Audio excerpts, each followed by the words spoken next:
Also, True Team, more information is coming out in regards to the death of Lil Ronnie and his 5-year-old daughter. Now, I'm going to tell you this. This is going to spark a huge debate above just Texas or Fort Worth. This is going to be nationwide. You know why? Because ultimately, the two suspects that's allegedly involved in this case shouldn't have been out, or possibly shouldn't have been given a second chance. And you know, when it comes to the criminal justice system, it's always, are they at risk to offend again?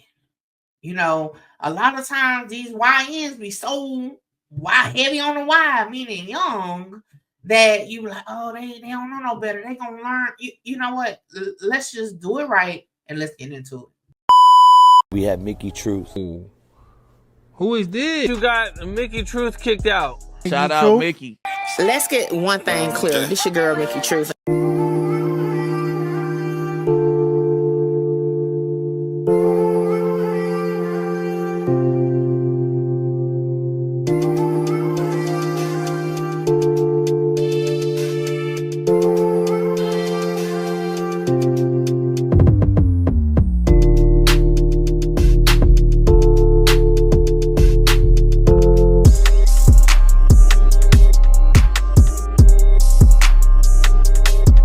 So I'm gonna tell y'all from experience, I've seen my dad in and out of jail and prison my whole life.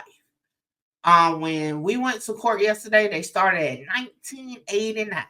Okay, so a 35-year span. And to be honest, the only gaps that didn't have anything going on was when he was doing time. And you find yourself like, how many chances do you give a person? Like, are they at risk of offending? And I'm gonna be honest, my dad got a break yesterday in his plea. He was sentenced to 8 years.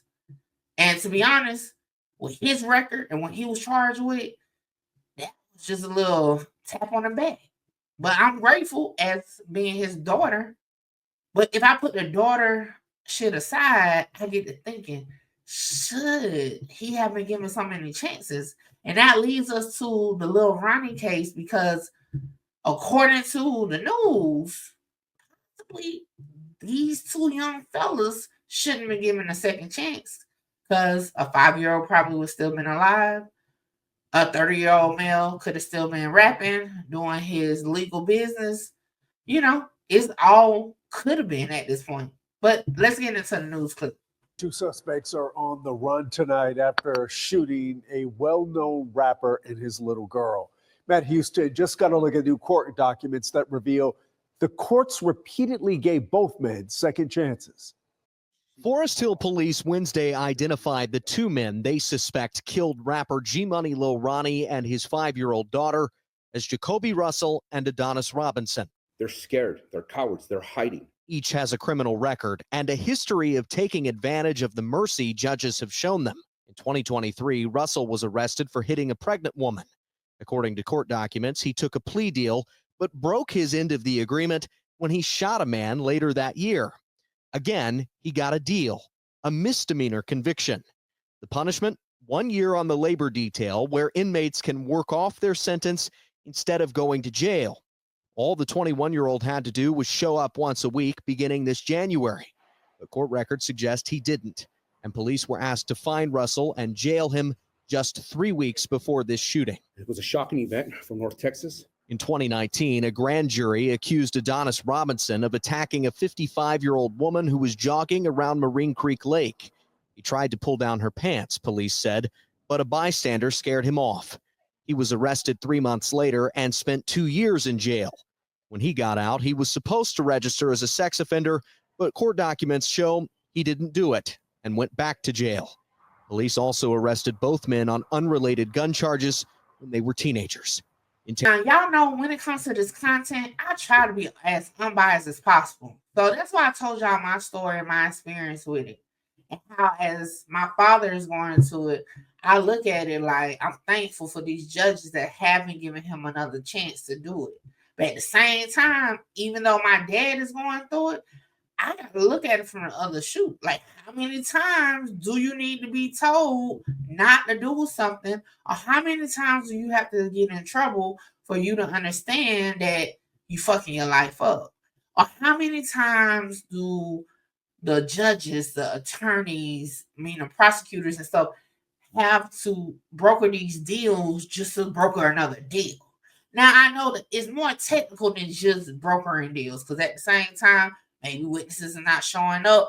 Maybe it wasn't enough evidence, so that the plea deal was the best thing to win the case. So I definitely know there's a lot of logistics to it. Y'all know I know, okay? But what I'm saying, just from a regular conversation about this, how many chances should a person get?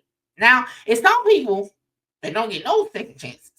It's some people that only need that one time, and they second chances that. You know what I'm saying? Because I'm gonna tell y'all, I told this story multiple times. I went to jail for 4 days for driving under suspension. Okay, I only needed $100 to get out. My dad happened to be home at the time, and he forced me to sit there for 4 days.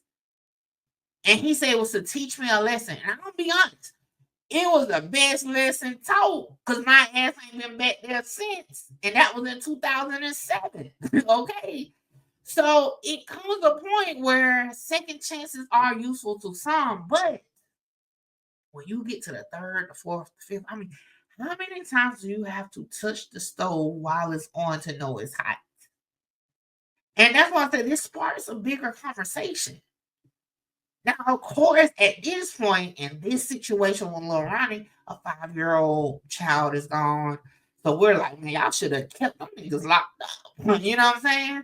But this is a bigger issue. How do you determine who is going to benefit from another chance and who isn't?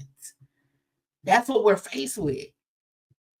While waiting for my dad to be heard, his case to be heard yesterday, an 18-year-old was in there. Pleading out to a case he had when he was in high school, stabbing somebody in school. And the plea was probation. He got a second chance. Now, what if that same person, that same 18-year-old turn around and do something else?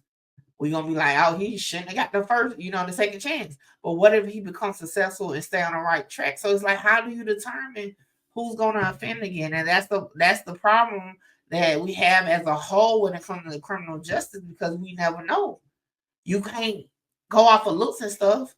You can't judge people because you may look like, I come from a poverty area. You know what I'm saying? Like, the statistics against me was to fail. But if I wouldn't have got that second chance that time, and again, my charge was a petty charge. Anyway, but if I wouldn't have got that second chance, just because of where I came from, that would have deterred me from the successful life I have lived.